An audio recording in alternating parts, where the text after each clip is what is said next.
Calm, focus, happiness. Hey, Mindful Tribe, welcome to the show. I'm here once again with an author, and I'm excited to speak to this author because she has so much experience in mindfulness. She's traveled, she's done a lot of writing. She calls herself a lifelong geek and a dedicated researcher. And she offers world-class personal training for A players in marketing, coaching, and community building. So I'm so happy to tell you that I'm here today with J.H. Tepley. Jay, are you in mindfulness mode today? Hello, absolutely. That's my default. That's my baseline. That's awesome. What does mindfulness mean to you, Jay? To me, it means being fully present in the moment, fully living your life, fully participating, not trying to live in the past or in the future, but actually be actively present with what is happening in your life right now. Because if you do that, it's the best place to be because your life happens in the now. Well, it certainly does happen in the now. And in the now, you spend a lot of time writing. I know that. And you've recently written your flagship book, The Light Watch Chronicles. And I'm fascinated to learn more about that. What is your journey that took you to this place where you've ended up writing this book, The Light Watch Chronicles? Oh, it was a very interesting story in terms of how it came about. This book just appeared in my mind at one point with a very urgent message saying, just write me down. You have to write me down. And at that point, I thought, well, I usually write factual books. I write books, how to, exercise one, exercise two kind of books. And so this is a very different genre. It's a fiction, epic space saga.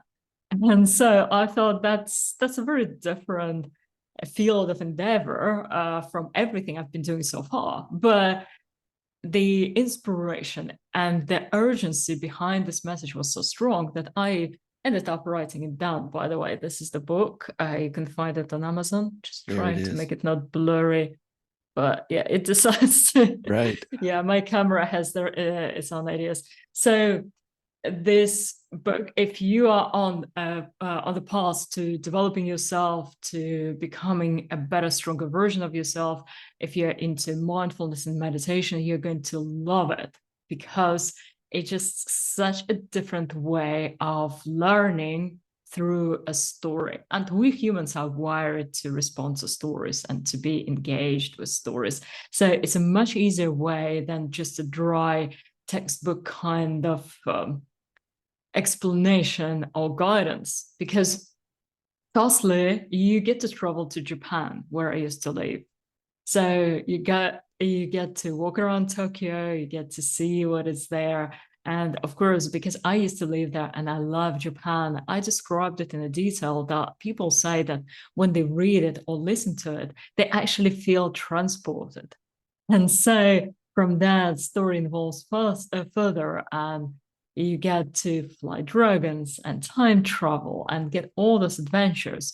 But at the same time, you get to learn the deep truth about the universe, about yourself, about your purpose. And this is what this book is for. So many people said to me that it's actually like The Alchemist by Paulo Coelho, in that there is a story, of course, but really the true essence of the book is to teach you something really useful in your own life. Right. Fascinating. And so are you planning on writing a follow-up to this book? It is already on Amazon in Kindle version. So Mhm. book one is printed and also made into dramatized series by a British company called Be Here. And I would highly recommend this experience because a dramatized series is not like an audiobook, although an audiobook is coming out soon as well. But the dramatized series is when every actor or every character has his or her own voice, and there are sound effects and there is music. So it's fully immersive. You close your eyes and you watch that movie inside your own hand because it's just magical. It's really, really powerful. So I would highly recommend that. Right. Well, I want to shift to the name of your business, which is New Era Superhero, thus your website, which is newerasuperhero.com. So tell me where you came up with this idea to call your business New Era Superhero. Oh, our world, as far as I can see, is in a desperate need for superheroes and legends and men who can lead and who can take action, who can take responsibility, and who can make positive changes in the world. I think as a society, we collectively lack a sense of purpose and deeper meaning right now. This is why we have so many troubles, and I would even say things like eating disorders or addictions or depression are all linked in a way with not having a clear sense of purpose. So, to me, being a superhero in your own life is leading by example, is doing something that you find uniquely meaningful for you and making a difference in the world and serving the world greatly. Because the kind of people I typically work with are people in business, entrepreneurs who have achieved a lot on the material plane, but then they feel stuck because, as you know, money gives you a comfortable life, but it doesn't really give you true happiness, true meaning, true fulfillment. And so, especially for people who achieved a lot of financial stability, and because in our society, there is such a strong paradigm towards, oh, just make a lot of money and you're going to be all right. You don't need anything else. And so there comes a point where it's like, okay, I've got what society told me I should have, and I still feel stuck. And I feel that I could make a lot of difference to other people's lives. I feel that there is more to my life, that I was meant for more. And so I teach them how to discover the powers in their minds to allow them to go further and to really manifest this gift in the world. And it actually does start with mindfulness, because a lot of clues to your purpose are inside you already, and you're living through them, you're manifesting them on the daily basis. But if you don't know how to do mindfulness right, those answers could be all around you.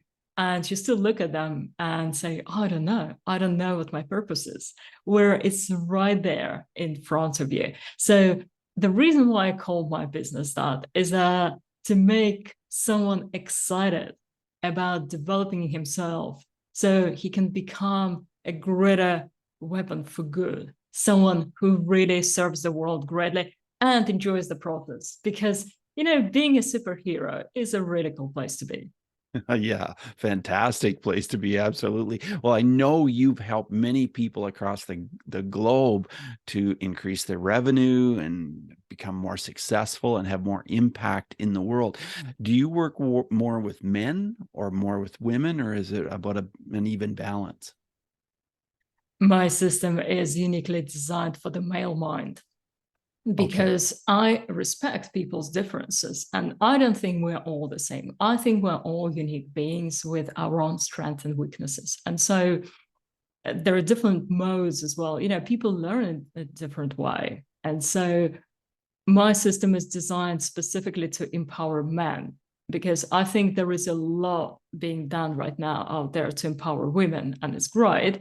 But I actually feel we are slightly out of balance here, because there is not enough being done to empower men, especially younger men, especially men coming into the realization of their cause, their purpose, their personal power, and what they can really do in the world. So this is why it's uniquely suited to them, and I would not advise female students following this routine because of that. There are other systems that are a lot better for them. So my system works for men the best. I see. And you incorporate the lightsaber idea into your training. And for those of our mindfulness mode listeners who do not know what lightsaber is, can you explain that to us? Oh, I actually have lightsabers, but I would have to get up. So You know what? I'm going to do it. I'm going to Okay. bring a lightsaber Sure. so Okay. that you can see. Okay. Yeah. I can't wait to hear this, because I'm sure there are many people that do not really know what a lightsaber is exactly. So we're going to find out right here. And Jay is going to bring a lightsaber to us and have a look at and see what this is. And yeah, let's have a look. Here we go. Let's have a look and go. Yeah.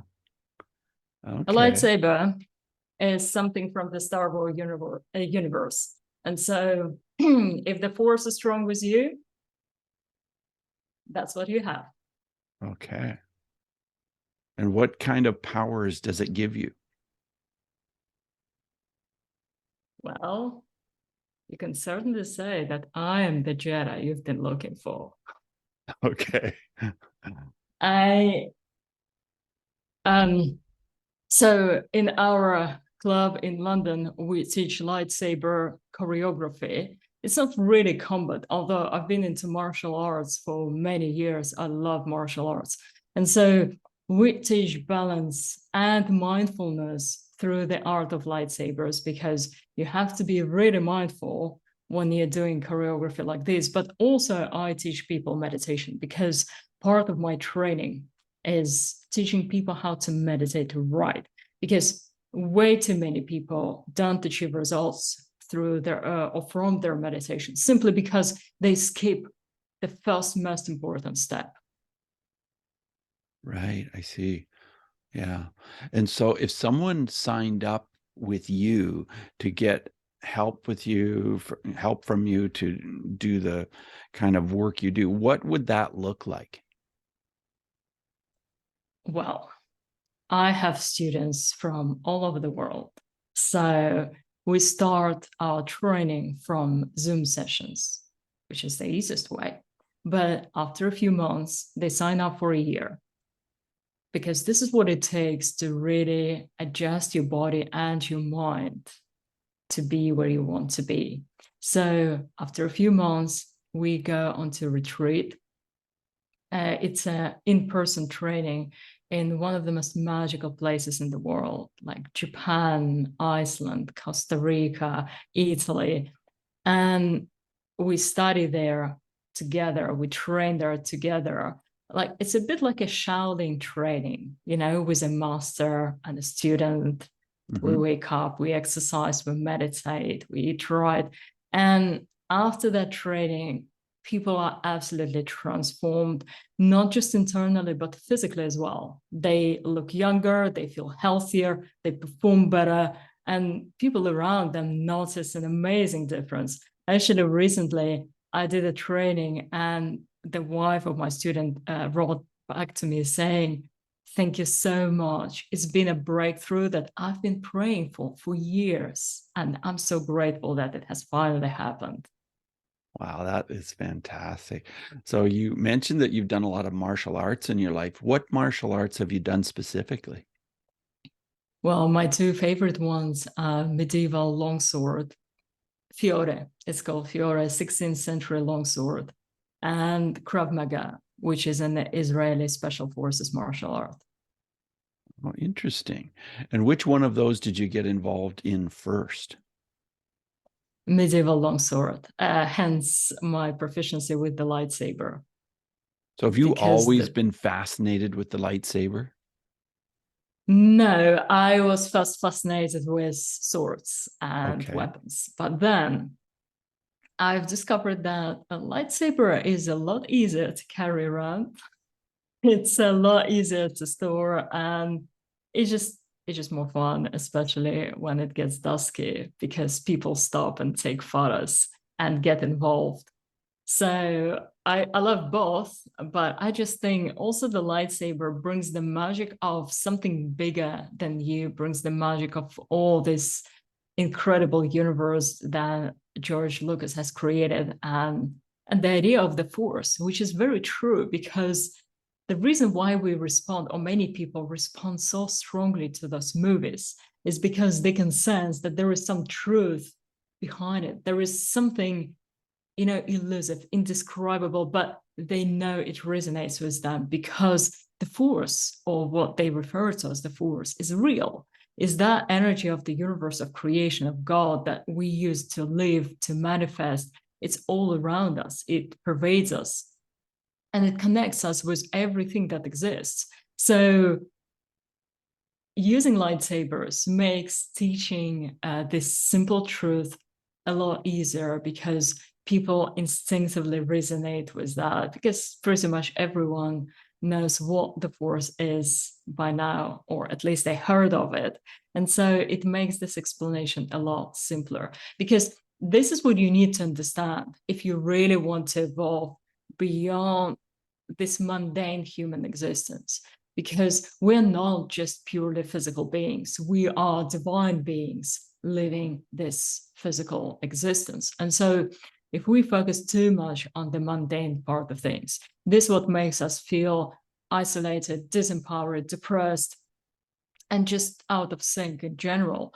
And as soon as we remember our true core, our divine origin, the energy that we really are, and we connect with it through meditation and through mindfulness, we become more and more not just happy in a human normal way, because this kind of happiness is like a flicker. It comes and goes.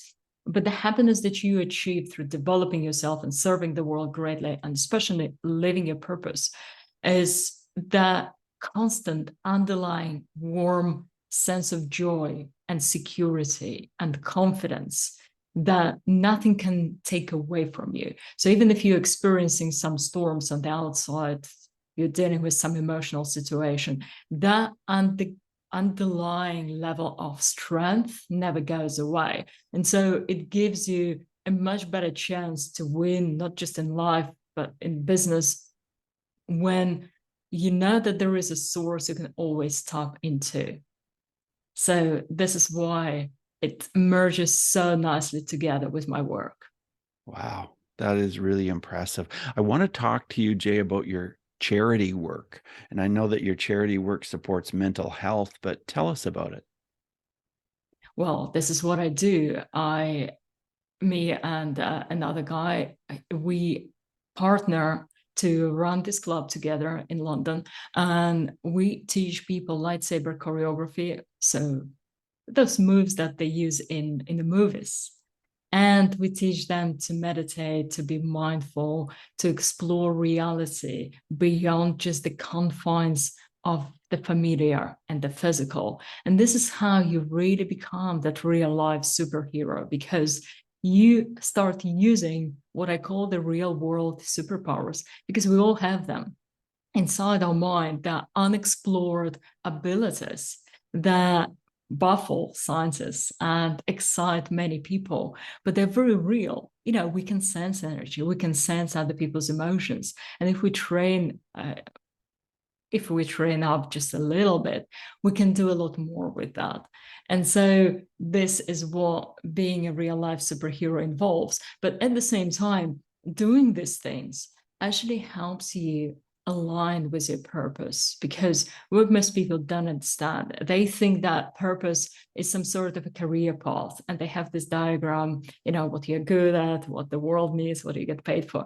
And the thing is, if you try to do it that way, you will get stuck very quickly and very painfully. If you've ever tried to actually find your purpose following a diagram like that, you will find out that after a year, 2 years, it's going to burn out, and you will feel trapped, and you will start hating that thing that you loved. And the reason why that happens is because our soul doesn't want us to keep repeating the same thing that we are already good at. It wants us to grow. The universe is constantly expanding right now.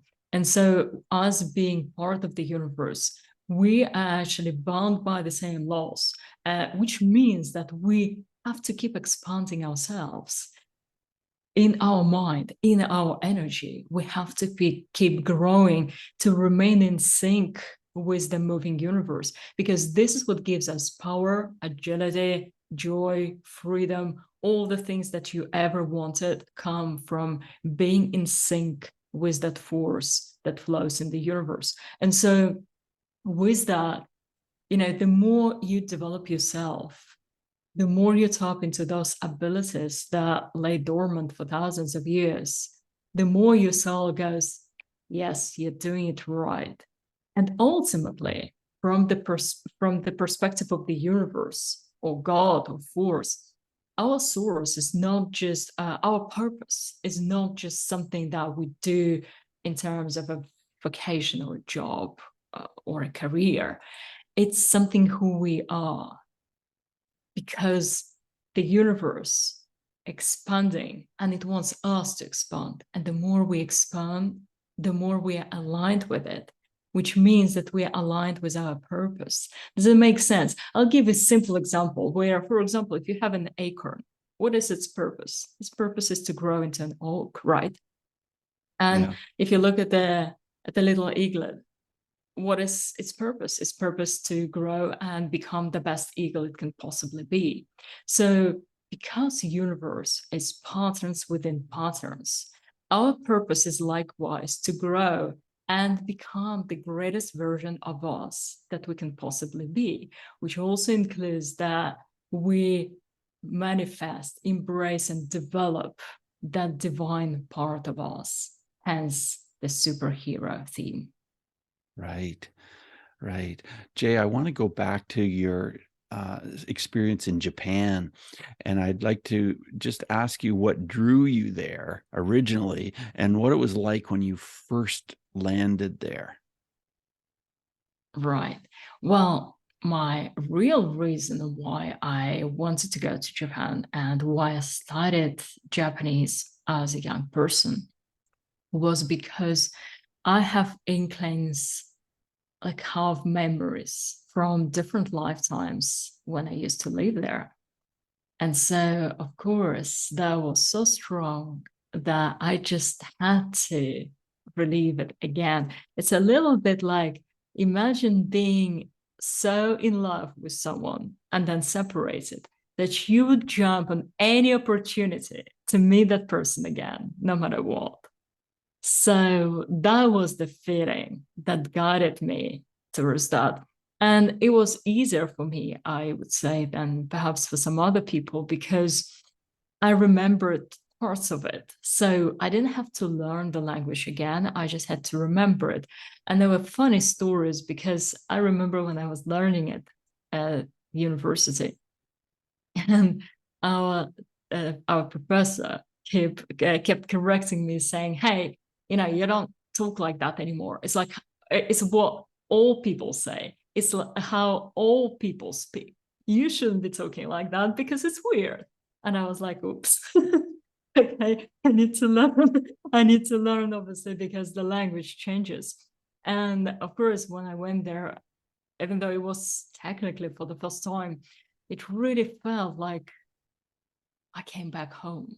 Wow. After a long, long while. And so I used to own quite a few kimonos, and it was actually fairly easy for me to put them on. There is a special art to it. And in Japan, there are courses people can take, and they're 3 months long to learn how to put on the kimono because it's got so many layers. And I learned how to do it in about half an hour. That's Because I fascinating. didn't have to learn. Yeah, but that is, I don't take any credit for it because it's just something that my memory guided me through it. So this is why, for me, Japan is a big part of my heritage. And when people say, when they ask things like, what was your journey before? And I always say, well, I would have to be honest with you, if you can take it. My journey spans a lot longer than most people's because of those memories. So many, and some people say that even the way I speak, my mannerisms are still very much like, well, someone even said samurai like, Japanese like, because of that. I see. And so in past lives, do you have visions of using the sword? Oh, of course, many times. Most of my past lives where I was either a warrior or a soldier or a monk. Okay. So it was a very dominant theme, and this is why many of my lifetimes didn't actually last long. Many of them ended prematurely because of my occupation. It's an occupation hazard, as they Yeah, it say. sure would be. Yeah. And so do you remember having images of these past lives back when you were a child? Yes, yes. And how young were you when you first remember this? Perhaps 7, Hmm. 8. It's hard to tell because they've always been there with me. And that also created a different kind of personality. For example, in this lifetime, I've never really been a child or a teenager in the true sense of that word, Hmm. because I never had to discover certain things again. I simply remembered them. And so I remember it was a very interesting experience. I think I was about 6 or 7. I can't remember exactly.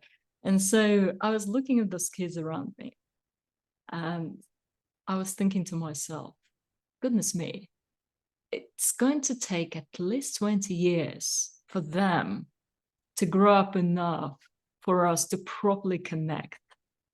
And I remember feeling very lonely at that moment, thinking, wow, 20 years is such a long time. And so, right from the start, I would say I connected mostly with adults because I was reading adult books, and I was thinking in the same kind of categories that I'm thinking right now. So it's been quite a journey for while I was physically in a younger body, because of course it confused people, but now it kind of evened out, just about, I would say, because I don't look like in my 40s, which once again confuses people. Right. And did you find then as a child that you had an innate ability to just be safe and be in your own space and not be bullied or tormented by other people? It was just a natural thing for you? Oh, well, kids tried to bully me at school because I was so different, but I flaunted it. I just put it in their face. I thought it was the best joke ever. And so their bullying attempts fell completely flat on their face because they were like, well, you're weird. I'm like, that's how I roll. Well, And tell they me couldn't more do, about what that was like, how you put that oh, back into their face like that. oh, well, as a kid, I wasn't shy. So instead of hiding, instead of pretending, I was just being me. And as I said, when someone disagreed with it or found it strange or weird, I would just say, "Yeah, of course, that's me. That's how I roll. That's what I do. Now what?" And they couldn't really handle it. They didn't know how to handle it, Right. especially with kids, because for a bullying situation to happen, some sort of an agreement has to take place. So that the person bullied has to acquiesce to this situation taking place.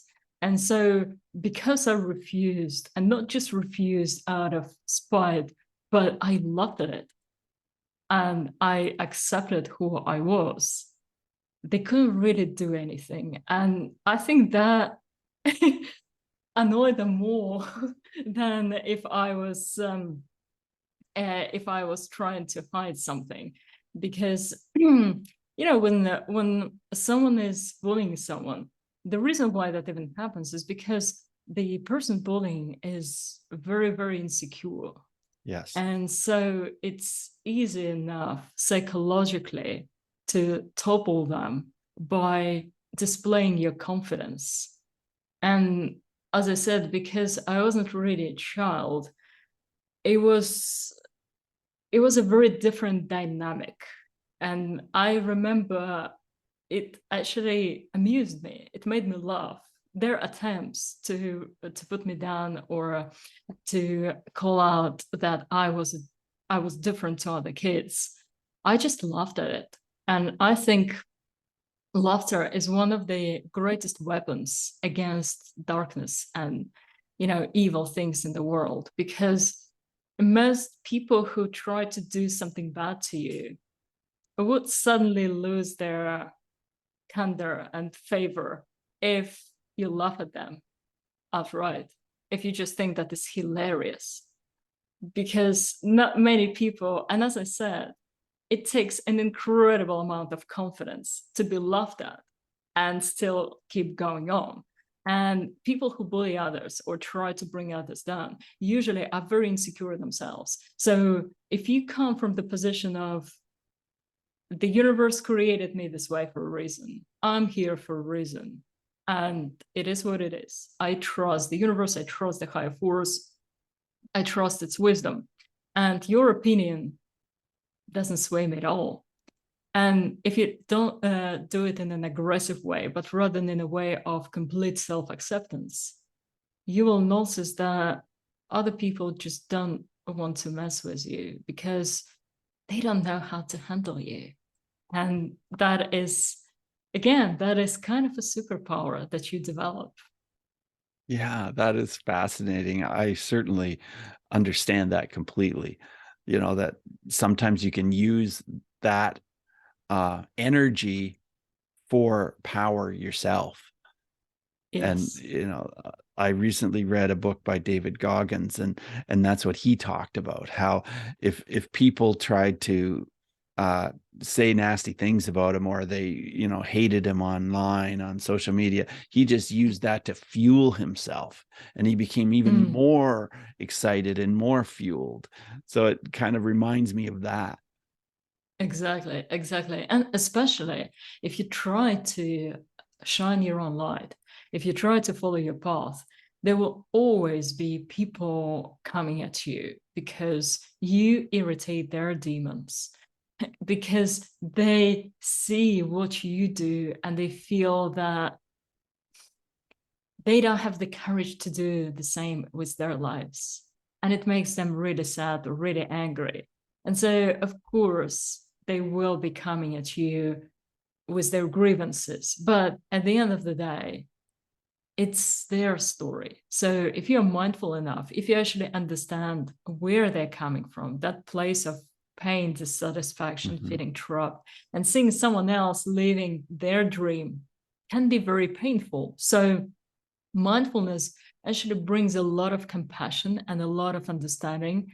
And suddenly you realize that even if someone attacks seemingly you, that attack is not really personal. It's not about you, it's about them, it's about their pain, it's about their insecurities. And so you can either laugh it off if you just want them to go quiet, or you may try and help them if they're willing to If they're listen to willing. you. Right. You know what they say, that haters are fans in denial? Ah. So I always remind myself when someone posts something like that on social media, and I look at this person and I think, haters are fans in denial. This is a person who would really love to go, especially with spirituality, because so many people really secretly long for it. They want Right. it, but they never allow themselves to go into that kind of realm because there is that big fear in them. What if it's really false? What if it's a lie? What if they will look stupid?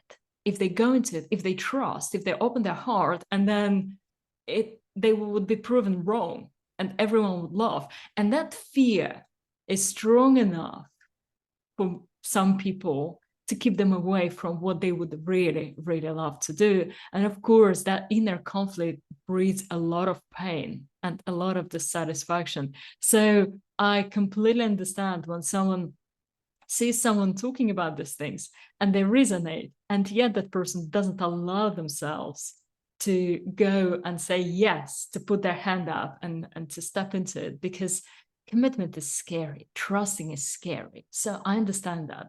So instead, they just try to put down that source of irritation and annoyance. They would rather not hear it than be reminded of the dream that they didn't allow themselves to live through. I really completely agree with what you're saying.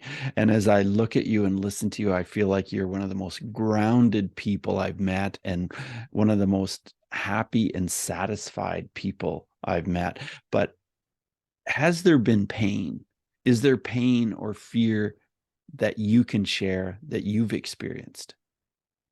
Oh, yes. Well, for the vast majority of my life, I was severely depressed, very, very depressed, to the point I did not go to a doctor. So I don't know whether it was a clinical depression, but it was very dark. It was the suicidal type. So the reason why I didn't yield to it was actually the memory of my mindfulness training from the past lives.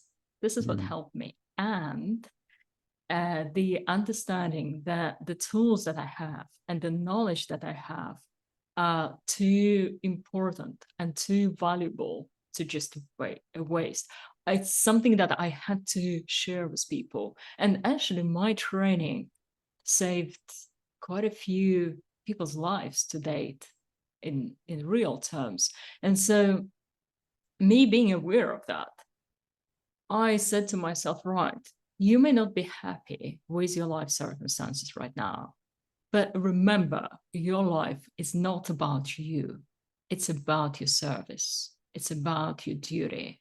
You are here for a reason. So you better focus on that reason. You better focus on serving people than on what you dislike about your personal life.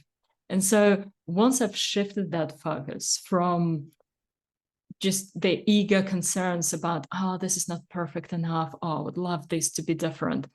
Once I've shifted that focus, a lot of that tension and pain went away, because many types of pain and depression is actually created and sustained by the ego. Now, the ego is not an enemy. Many people present it as such. yeah. Only an untrained ego is an enemy. So it's like a difference between a shepherd dog and a stray dog. They're both dogs, but one is really good, one is not so good. But if you cultivate your ego, if you train it, if you form it and shape it in a way that would best serve your mission, because it's moldable, it's programmable. This is what most people don't understand.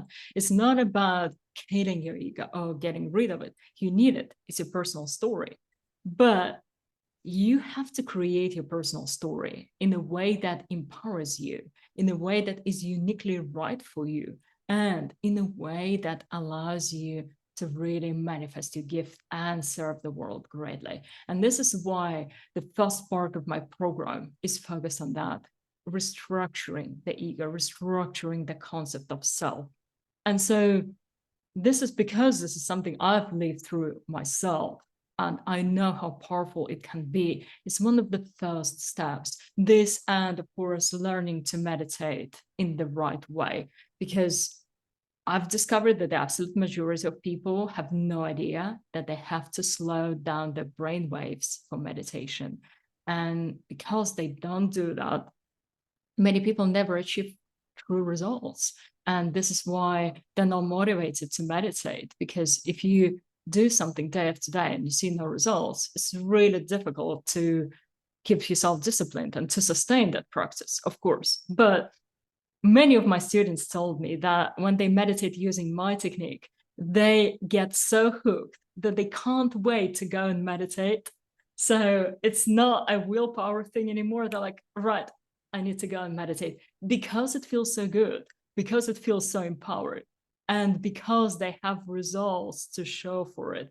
Actually, recently, one of my students, during our training, he got a phone call, and not good news. So he received some news that before our training would have really thrown him off.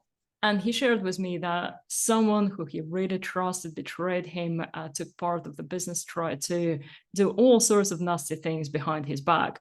And then he said, well, an old version of me before this training would be all up in the air, would be angry and frustrated for days.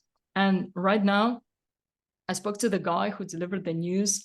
I was completely calm, and the guy was surprised because he said, well, brace yourself. This one can be a bit tough. And he was so surprised that my student just listened calmly throughout.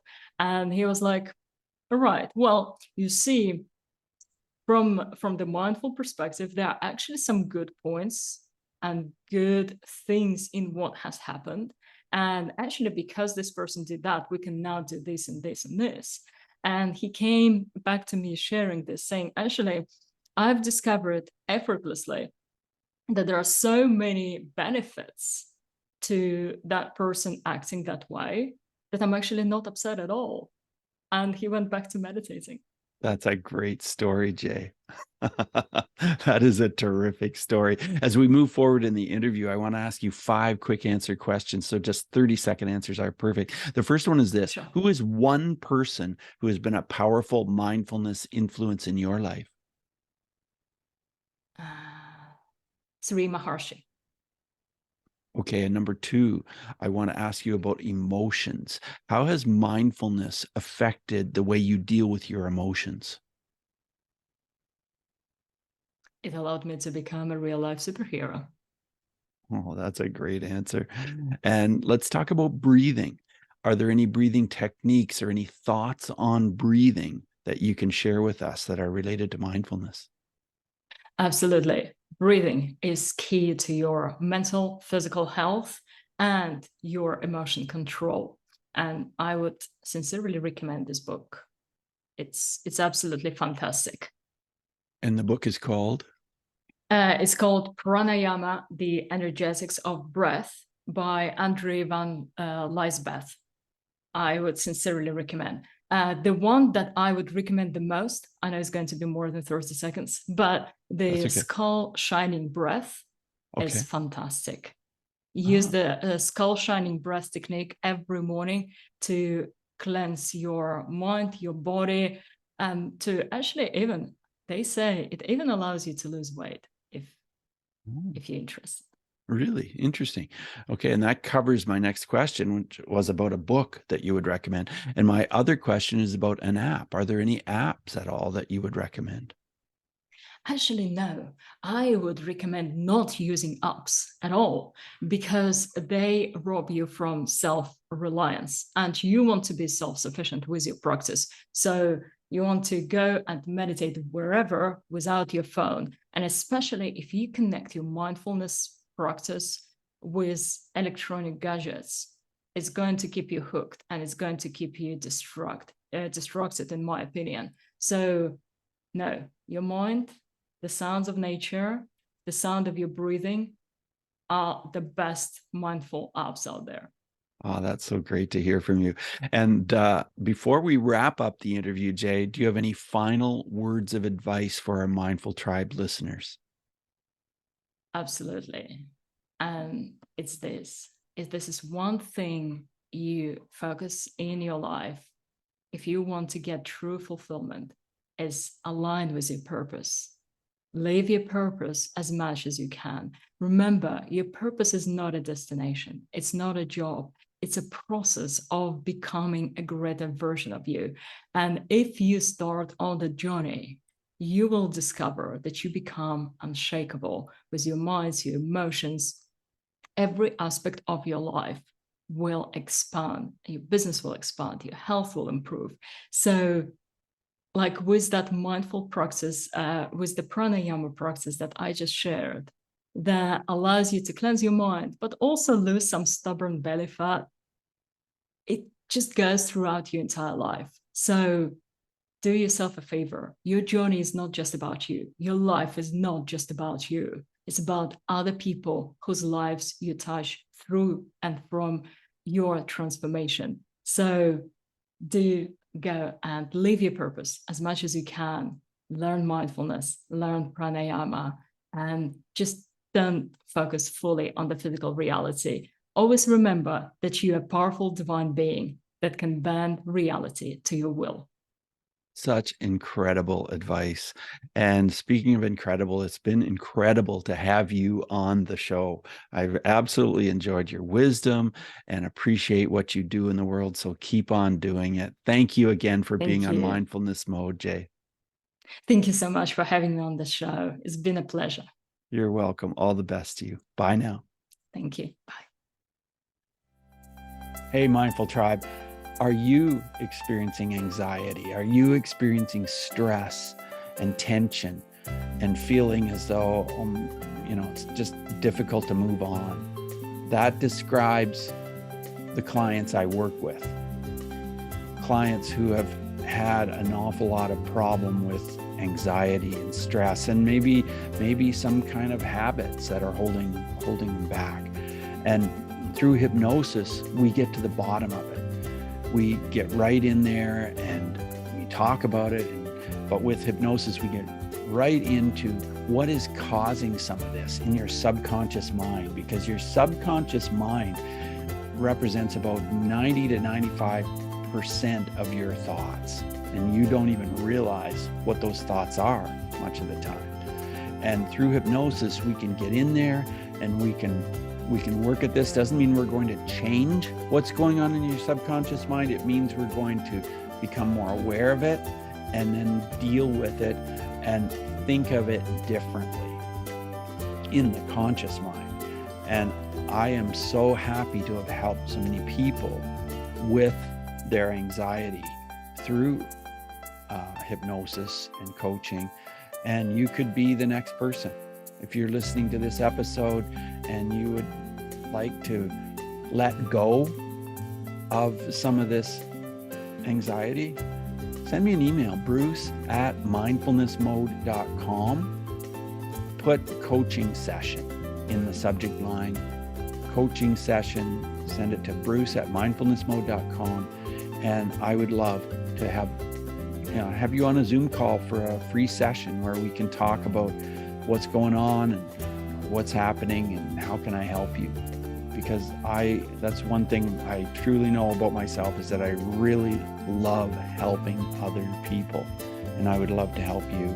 So thanks for listening. Take what we've learned today to reach new heights of calm, focus, and happiness. Stay in the mode.